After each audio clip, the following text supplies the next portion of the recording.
கடவுளை என்னைக்குமே கண்ணால பார்க்க ட்ரை பண்ணாதீங்க, உணர்ந்தாதான் கடவுள்.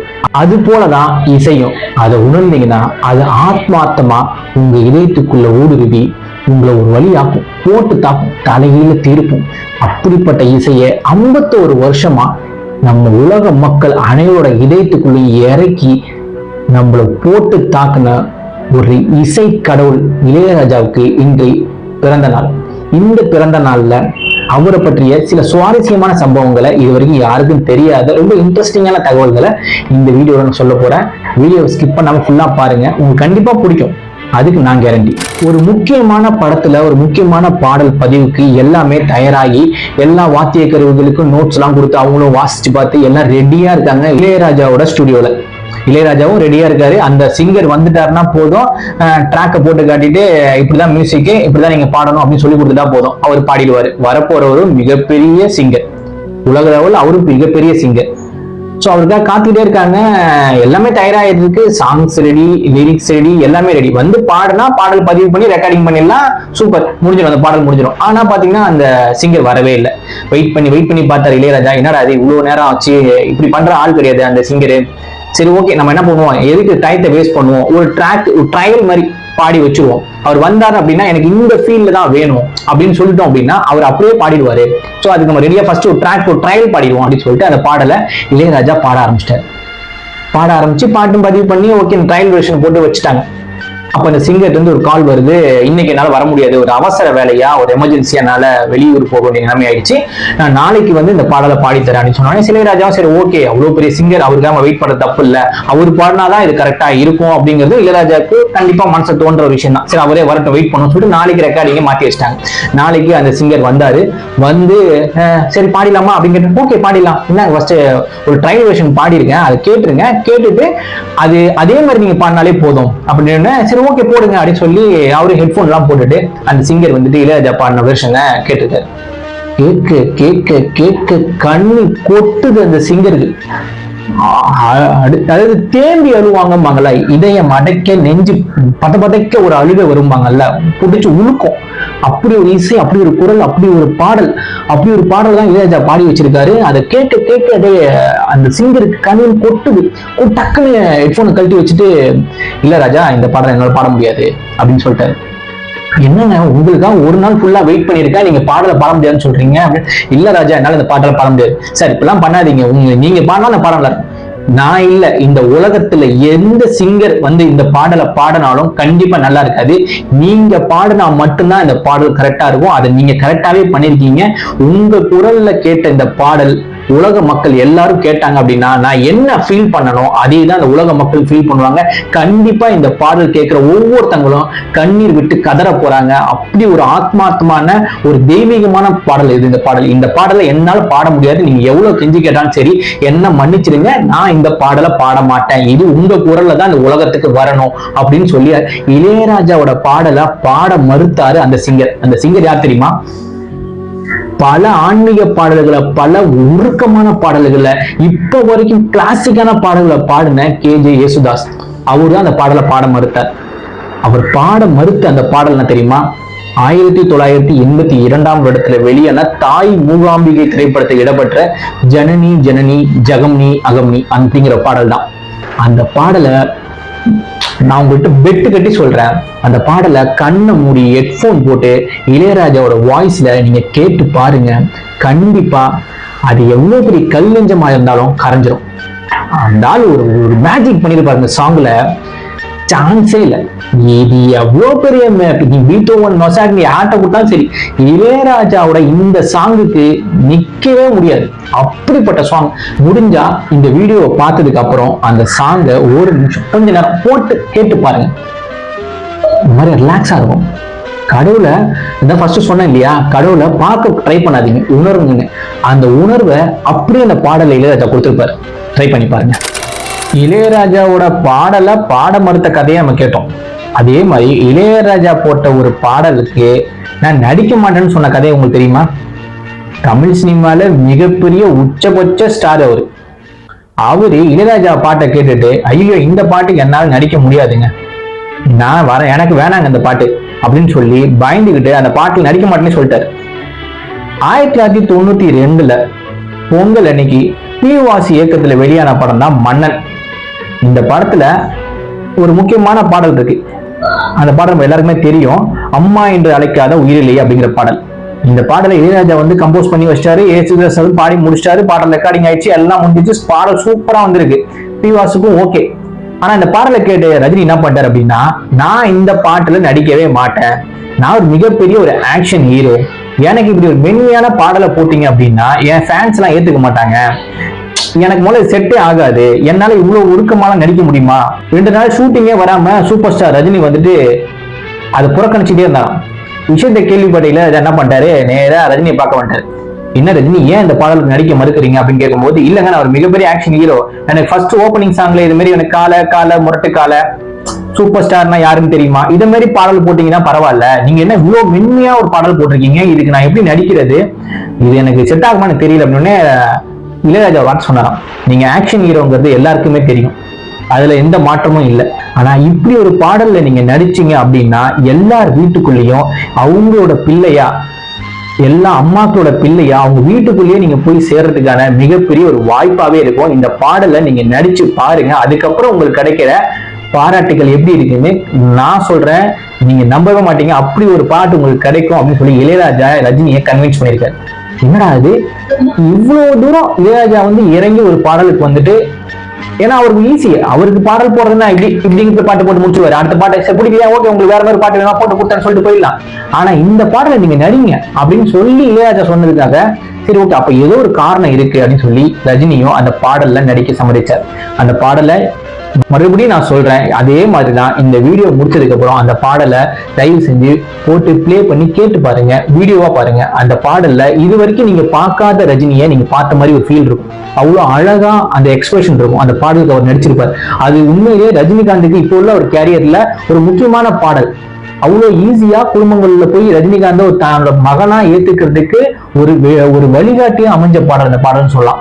அம்மா என்று அழைக்காத உயிரில்லையே அந்த பாடலுக்கு ரஜினிகாந்த் நடிக்க வச்சு அந்த பாடலை மிகப்பெரிய ஹிட் பாடலா மாத்தின ஒரு இசைஞானி இளையராஜா. தட்டுனா இசை, கொட்டுனா இசை, பேசுனா இசை, நடந்தால் இசை, நின்றால் இசை, இது எல்லாமே இசை. அப்படிதான் இளையராஜாவும். இளையராஜா அப்படி துப்புனா கூட அது இசைதான். அவர் என்ன போட்டாலும் அந்த பாடல் ஹிட். கண்டிப்பா அவருக்கு பிடிச்சுதான் அந்த பாடலை உருவாக்க போறாரு. ஆனா இளையராஜாவுக்கு ஒரு பாடல் பிடிக்கவே இல்லை. ஐயா இந்த பாடம் நல்லாவே இல்லை, இதை போய் நீங்க சூஸ் பண்றீங்க, இது செட் ஆகாது, ஹிட் ஆகாது, நான் சும்மா போட்டேன், இதை போய் கேக்குறீங்க அப்படின்னு சொல்லி சண்டை போட்டுருக்காரு. இல்ல எனக்கு இந்த பாடல் இதுதான் வேணும், எனக்கு இதுல எனக்கு உருவாக்கி கொடுங்க, இப்ப நீங்க போட்டீங்களா டியூனு, இதுல எனக்கு லிரிக்ஸ் எழுதி இந்த பாடல் எனக்கு கொடுங்க, இதுதான் எனக்கு வேணும், இந்த பாடல் இந்த படத்துக்கு இது சூப்பரா இருக்கும், இதை கொடுங்க இளையராஜா அப்படின்னு சொல்லி கேட்டிருக்காரு.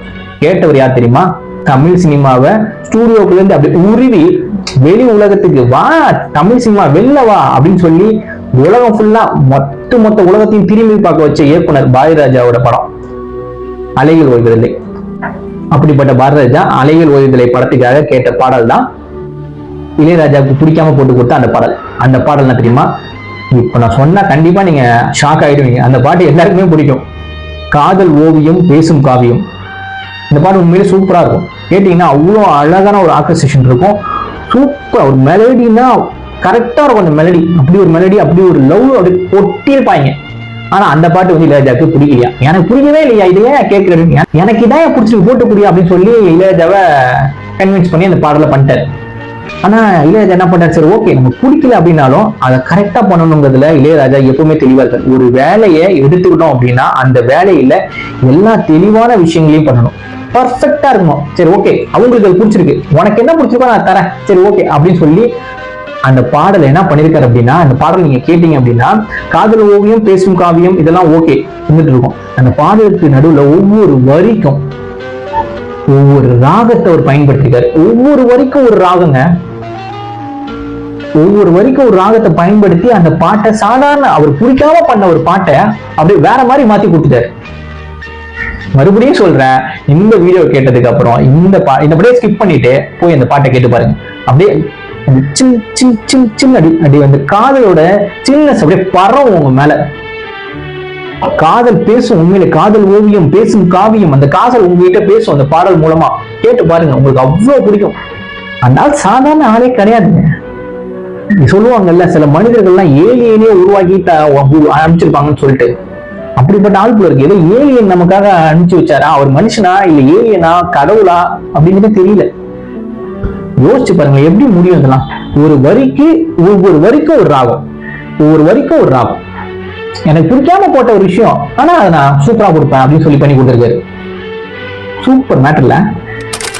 பாக்கியராஜுக்கும் இளையராஜாவுக்கும் சண்டை, அது என்னோட சண்டை, அதெல்லாம் நமக்கு எல்லாருக்கும் தெரிஞ்ச கதை தான். அது ரொம்ப பழைய கதை தான். அதுக்கப்புறம் பாக்கியராஜ் என்ன பண்ணாருன்னா அவரே மியூசிக் எல்லாம் கத்துக்கிட்டு ஒரு சில படங்களுக்கு அவரே மியூசிக் போட்டிருந்தாரு. அதுக்கப்புறம் பாத்தீங்கன்னா பாக்கியராஜ் இளையராஜா காம்போ வந்து மறுபடியும் இணைஞ்சிட்டாங்க.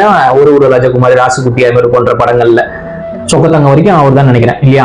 அப்படிதான் பாக்கியராஜும் இளையராஜாவும் என்ன பண்ணிருக்காங்க அப்படின்னா, தன்னோட அடுத்த படத்துக்காக, பாக்கியராஜும் அடுத்த படத்துக்காக டிஸ்கஷனுக்காக அந்த பாடல் கம்போசிங்காக பொள்ளாச்சிக்கு போயிருக்காங்க. இளையராஜாவும் பாக்கியராஜும் உட்காந்து பாடல் கம்போசிங்ல உட்காந்துருக்காங்க. அப்போ இளையராஜா வந்து ஒரு டியூன் போட்டிருக்காரு. அந்த டியூனை கேட்டோடனே பாக்கியராஜுக்கு ரொம்ப பிடிச்சி போச்சு. சூப்பரா இருக்குங்க இந்த டியூனு, இது அப்படியே ஹோல்ட் பண்ணுங்க அப்படின்னு இருக்காரு. சரி அப்படின்னு சொல்லி ஓகே அப்ப நான் ஹோல்ட் பண்ணிக்கிறேன், இது ஓகே, இந்த டியூன் ஓகே அப்படின்னு சொல்லி ஹோல்ட் பண்ணி அவர் வச்சுக்கிட்டாரு. அதுக்கப்புறம் இன்னொரு டியூன் போட்டிருக்காரு. அந்த டியூனை கேட்டேன், இதுவும் சூப்பரா இருக்குங்க, இந்த 2 பாடலையும் எங்கேயும் கொடுத்துடாதீங்க, இது அப்படியே ஹோல்ட் பண்ணுங்க, நம்ம அடுத்த படத்துக்கு வந்து என்ன பண்றோம் அப்படின்னா இந்த பாடலை பயன்படுத்திக்கிறோம் அப்படின்னு சொல்லிட்டு பாக்கியராஜும் இளையராஜாவும் பேசி முடிச்சுட்டு சரி ஓகே அப்படின்னு சொல்லி மற்ற விஷயங்கள்லாம் பேசிட்டு கிளம்பிட்டாங்க. ஒரு டைம் என்ன பண்ணிருக்காரு அப்படின்னா, நடுவில் வந்து சில வேலைகளுக்காக ஏவிஎம் ஸ்டுடியோக்காக பாக்கியராஜ் வந்திருக்காரு. உள்ள பார்த்தா அவர் எந்த பாடலோட டியூன் கேட்டு ரசிச்சு இதை ஹோல்ட் பண்ணி இளையராஜா சொன்னாரோ அந்த பாடலோட பதிவு நடந்துகிட்டு இருக்கு. பாக்கியராஜ் அந்த ஸ்டுடியோக்குள்ள போகும்போதே அவர் காதுல விழுந்திருக்கு. என்னடா இது, நாம கேட்ட டியூன் ஆச்சு, இதை ஹோல்ட் பண்ணி வைக்க சொன்னோம், இதெல்லாம் ஏதோ ஒரு படத்துல வந்து ரெக்கார்டிங் ஆகிட்டு இருக்கு அப்படின்னு சொல்லிட்டு உள்ள போய் பார்த்தா ஆர்வி உதயகுமார் அவர் நின்றுட்டு இருக்காரு. ஏங்க இது வந்து இளையராஜா கிட்ட நான் ஹோல்ட் பண்ண டியூனு, இது எப்படி உங்க படத்துக்கு போயிட்டு இருக்கு அப்படின்னு கேட்டோடனே ஆர்வி உதயகுமாரும் அது ஒண்ணும் இல்லைங்க, இந்த டியூன் என் படத்துக்காக ஏதாவது டியூன் கொடுங்கன்னு கேட்டேன், அப்போ வந்து இந்த 2 டியூனை வந்து ஹோல்ட் பண்ணியிருக்கேன் அப்படின்னு சொன்னாரு, அதனாலதாங்க சரி ஓகே நல்லா இருக்கு, இதை என் படத்துக்கு பயன்படுத்திக்கிறேன் சார் சொன்னோடனே அவரும் கொடுத்துட்டாருன்னு பாக்கி அது சம கோமா. என்னடா அது, ஆமா இந்த பாட்டு சூப்பரா இருக்கே, நம்ம படத்துல பயன்படுத்தலாமே அப்படின்னு நினைச்சிட்டு இருந்தோமே, இதை போய் கொடுத்துட்டாரு அப்படின்னு சொல்லிட்டு எந்த படத்துக்கு அப்படின்னு சொல்லி பார்த்தா அங்கதான் ட்விஸ்டே. சூப்பர் ஸ்டார் ரஜினிகாந்த் படத்துக்கு தான் அந்த 2 பாடலும் போயிருக்கு. அந்த படம் பேரு எஜமான். அந்த 2 டியூன் என்ன தெரியுமா, ஒரு நாளும் என்னை மறவாத பிரியாத வர வேண்டும் அப்படின்னு ஒரு சூப்பர் மெலடி சாங். அதே மாதிரி இன்னொரு பாட்டு நிலவே முகம் காட்டு அப்படின்னு இன்னொரு சூப்பர் மெலடி சாங். இந்த 2 பாட்டுமே எஜமான் படத்துல சூப்பர் சாங். இது 2 பாட்டுமே பாக்கியராஜ் அவரோட படத்துக்காக, அவரோட படம்னா எந்த படம், ராசுகுட்டி படத்துக்காக ஹோல்ட் பண்ணி வச்சிருந்த ஒரு சாங்.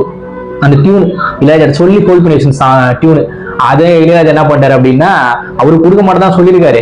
ஆனா நம்ம ஆர்வி உதயகுமார் உள்ள போந்து சார் ரஜினி சார் படத்துக்கு இது அப்படி போட்டா நல்லா இருக்கும், ரஜினி சார் படத்துக்கு இந்த சுச்சுவேஷன் நல்லா இருக்கும், இது பயங்கரமா ஹிட் ஆகும், ரஜினி சாருக்கு இது சூப்பரா செட் ஆகும் அப்படின்னு சொல்லி கேட்டு மன்றாடி கெஞ்சி அந்த டியூனை வாங்கி ரெக்கார்டிங் பண்ணி முடிச்சாரு. சரி ஓகே பாக்கியராஜ் பார்த்தாரு, சரி ஓகே இது யாருக்கும் சாதாரண ஏதோ சின்ன படத்துக்கு போகாம ஒரு பெரிய ரஜினி சார் படத்துக்கு தானே போயிருக்கு, இது கண்டிப்பா வந்து பெரிய ஹிட் ஆகும் அப்படிங்கிறது 100% எனக்கு தெரியும், அதனால ஆத்மாத்மா அது பரவாயில்ல, அந்த டியூனை நீங்களே உங்க படத்துக்கு பயன்படுத்துறது நல்லதுதான் அப்படின்னு சொல்லிட்டு பாக்கியராஜ் அந்த டியூனை விட்டு கொடுத்து போயிட்டார். இளையராஜா ஒரு போட்ட ஒரு டியூனு இந்த படத்துக்கும் செட் ஆகிற மாதிரி இருக்கு, அந்த படத்துக்கும் செட் ஆகிற மாதிரி இருக்கு. யார் சாமி நீங்க, என்ன வேணாலும் பண்றீங்க சாமி, மாறி இறக்கிறீங்க அந்த மியூசிக் இல்ல. இந்த பாட்டெல்லாம் போய் வீடியோ முடிச்சதுக்கு அப்புறம் கேட்டு பாருங்களேன், அந்த ஆள் பண்ணிருக்கிற இந்த இறை இசைங்கிறாங்கல்ல அதெல்லாம் அந்த பாடல்ல அப்படியே ப்ளீசிங், அப்படியே மாசுங்க, வேற லெவல்ல இருக்கும். போய் கேட்டு பாருங்க. நல்ல இளையராஜா பாட்டை கேட்டுட்டு இருக்கும்போது அப்படியே மனசு லைட் அப்படியே உருகிட்டு இருக்கும்போது திடீர்னு வந்து யாராவது நம்ம தட்டி எழுப்பி நம்ம ஏதாவது டிஸ்டர்ப் பண்ணாங்க அப்படியே அப்படியே கடுப்பா இருக்கும்.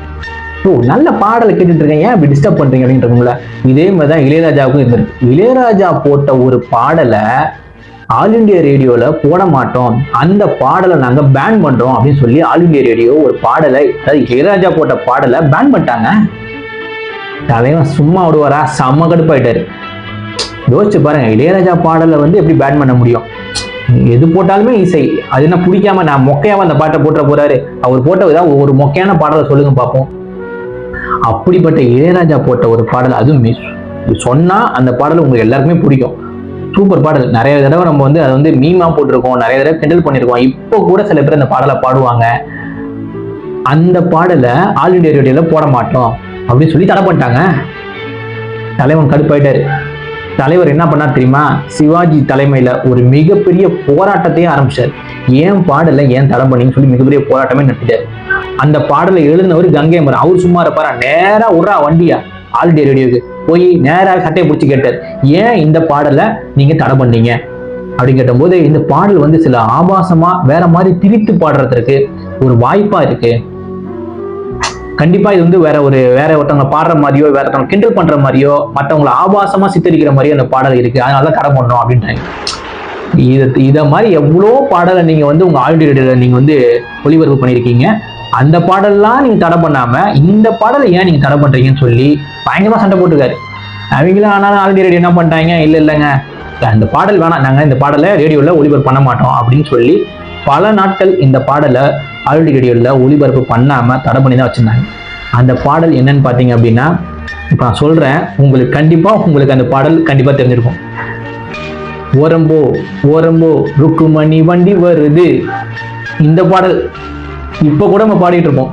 சும்மா ஏன் நிறைய வீடியோஸ்ல இப்ப பண்ற வீடியோஸ் பண்றாங்க, அவங்க எல்லாருமே அதை யூஸ் பண்ணுவாங்க. இந்த ஜென்ரேஷன் வரைக்கும் அதை யூஸ் பண்றாங்க. சும்மா நவுந்து போன்னு சொல்றது கூட வரம்போ ருக்குமணி வண்டி வருதுன்னு சொல்லிட்டே போவாங்க. சின்ன பசங்க கூட போடுவாங்க இல்லையா? அப்படிப்பட்ட பாடலை தான் ஆல் இண்டியா ரேடியோ தடை பண்ணி வச்சிருந்து. அப்புறம் கொஞ்ச நாள் கழிச்சு ஆல் இண்டியா ரேடியோல ஒளிபரப்பும் பண்ணாங்க.